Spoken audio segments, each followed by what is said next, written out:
날마다 하나님 말씀 가까이 하는 성도님들에게 하나님의 은혜가 함께하길 원합니다.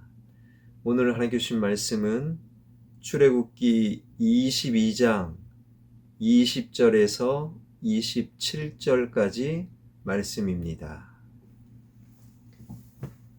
여호와 외에 다른 신에게 제사를 드리는 자는 멸할지니라.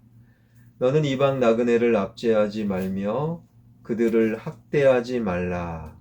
너희도 애굽 땅에서 나그네였음이라. 너는 과부나 고아를 괴롭게 하지 말라. 내가 만일 그들을 해롭게 함으로 그들이 내게 부르짖으면 내가 반드시 그 부르짖음을 들으리라.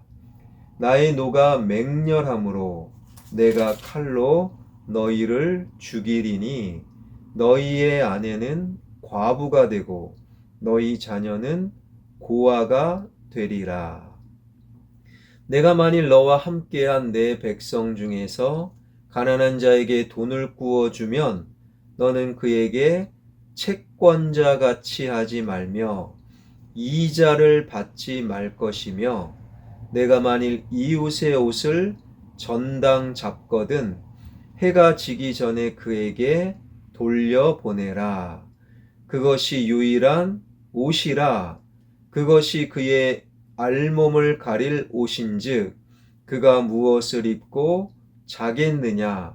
그가 내게 부르짖으면 내가 들으리니 나는 자비로운 자임이니라. 아멘.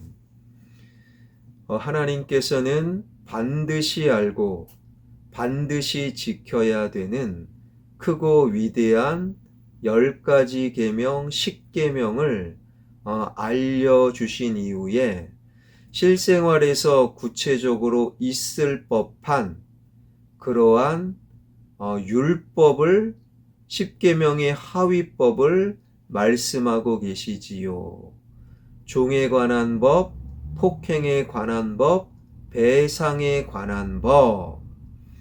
그런데 오늘 본문은요, 하나님이 좀 강하게, 심지어, 이렇게 무섭게 말씀하시는구나, 약간의 무서움을 느낄 정도로 하나님은 강하게 율법을 가르쳐 주고 계시는데, 오늘 본문 20절입니다. 여호와 외에 다른 신에게 제사를 드리는 자는 멸할지니라. 멸할지니라. 나중에 한 24절 25절에 가게 되면 반드시 죽여라. 하나님은 무섭게 아주 강하게 말씀을 하고 계시는 거예요. 왜 그렇습니까? 20절이 보여주듯 오늘의 말씀은 10계명 1계명과 연결되기 때문입니다. 10계명 1계명은 무엇입니까? 하나님과 나 사이에 다른 것이 끼어 들어오면 안 된다. 하나님과 나 사이에 다른 것이 끼어 들어오면 안 된다. 10계명 1계명이 올바로 세워져야 우상을 섬기지 않고 하나님의 이름을 망령되이 일컫지 않고 안식일을 기억하여 거룩히 지키는 하나님과의 관계가 아름다워지는 거예요. 그러나 1계명 하나님과 나 사이에 이상한 것이 끼어 들어오면 하나님과 나 사이의 관계가 엉망이 될 수밖에 없는 거지요. 오늘 율법은 10계명 1계명의 하위법 1계명과 연결되기 때문에 하나님은 강하게 혹은 무섭게 말씀하고 계시는 거예요. 반드시 지켜라. 그렇지 않으면 멸하리라. 그런데 이 말씀이 저 뒤에 31절에서는 어떻게 끝나는가? 너희는 내게 거룩한 사람이 될지니, 거룩한 사람이 될지니. 하나님과 나 사이에 무엇이 끼어들어오지 않을 때 우리는 비로소 거룩한 사람이 될 수 있다라는 거예요. 여러분, 거룩이 뭡니까? 거룩은요, 이렇게 설명이 되는데, 창조주 하나님이 우리 가운데 딱 나타나셨어요. 당연히 우리와 구별되고 우리와 다르게 보일 겁니다. 이것이 바로 거룩이에요. 하나님을 믿는 내가 세상과 섞일 때 세상과는 다르게 구별되게 보이는 것, 이게 거룩이라는 거예요. 그래서 하나님이 말씀하시기를 내가 거룩하니 너희도 거룩하라. 하나님과 나 사이에 다른 것이 끼어들어오지 않는, 하나님과 친밀하게 하나님과 가까워질수록 우리는 하나님의 거룩을 닮아갈 수밖에 없는 거예요. 십계명 1계명 하나님과 나 사이에 다른 것이 끼어들어오지 않을 때 하나님의 거룩을 닮아 우리는요, 거룩한 사람이 될 수 있다라는 거예요. 그런데 여기서 중요한 것, 하나님의 거룩을 닮은 거룩한 사람, 어떻게 압니까? 내가 거룩한지 어떻게 압니까? 그것은 오늘 본문 27절에서 21절에서 27절의 삶을 살 때 비로소 내가 거룩하다 알게 되는 거예요. 21절에서 27절의 주된 내용은 교회 밖 세상에서 약자들에게 어떻게 행하는가. 21절입니다. 너는 이방 나그네를 압제하지 말며 그들을 학대하지 말라. 너희도 애굽 땅에서 나그네였음이라. 이방 나그네, 요즘으로 말하면 외국인 노동자 정도 될 겁니다. 외국인 노동자들에게 압제하지 말고 못된 말하지 말고 반대로 그들에게 사랑을 베풀고 그들에게 미소를 보내는 것, 이게 거룩이라는 거예요. 22절입니다. 너는 과부나 고아를 해롭게 하지 말라. 과부나 고아, 당시에 가장 연약한 자, 가장 힘없는 자, 그들을 해롭게 하지 말아라. 그들을 도와주고 그들을 세워주는 것이 거룩이라는 거예요. 저 뒤에 25절을 봅니다. 25절. 내가 만일 너와 함께한 내 백성 중에서 가난한 자에게 돈을 꾸어주면 너는 그에게 채권자 같이 하지 말며 이자를 받지 말 것이며 가난한 자에게 경제적으로 좀 도와줘라. 이게 거룩이라는 거예요.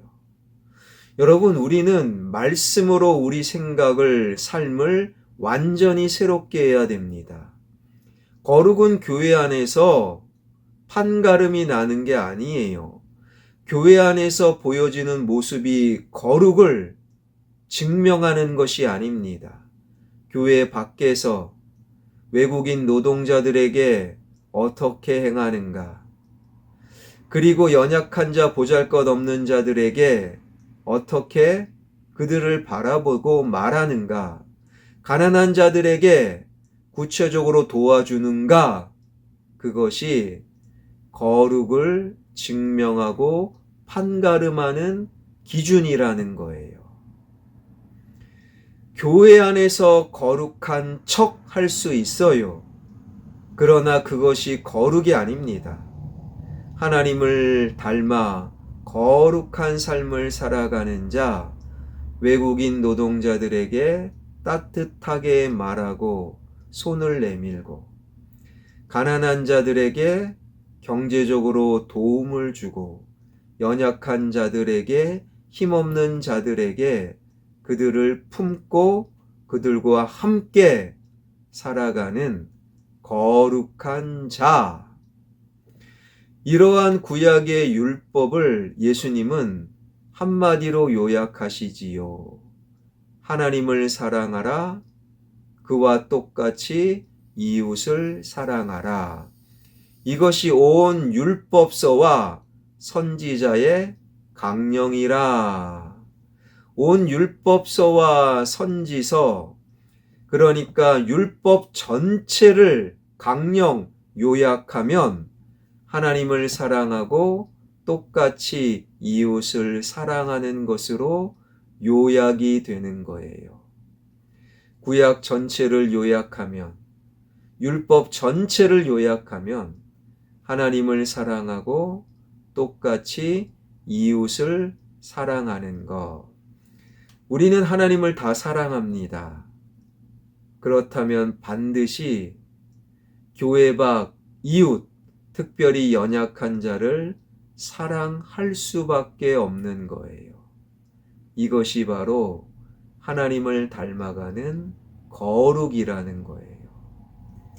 사랑하는 여러분, 오늘 말씀을 정리하면 하나님과 나 사이에 아무것도 끼어 들어오면 안 돼요. 하나님과 점점 가까워지는 것이 거룩이라는 거예요. 그 거룩은 교회 밖 연약한 자, 교회 밖 약자들에게 내가 어떻게 말하고 어떻게 그들을 바라보고 어떻게 도와주느냐에 따라 나의 거룩이 드러난다라는 거예요. 이 말씀을 마음속에 꼭 새기며 시간이 지날수록 하나님과 나 사이에 아무것도 끼어 들어오지 않는 하나님과 점점 가까워지는 거룩한 사람으로 사회적 약자를 따뜻하게 돕고 품을 수 있는 진정한 거룩한 자가 되길 주님의 이름으로 축원합니다. 기도하겠습니다. 하나님의 말씀을 알고 그 말씀대로 살아가는 우리 모두가 되게 하여 주옵소서.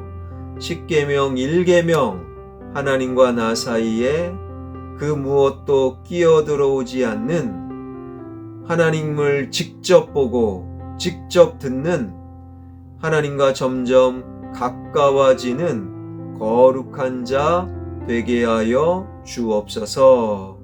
이 거룩이 교회 안에서만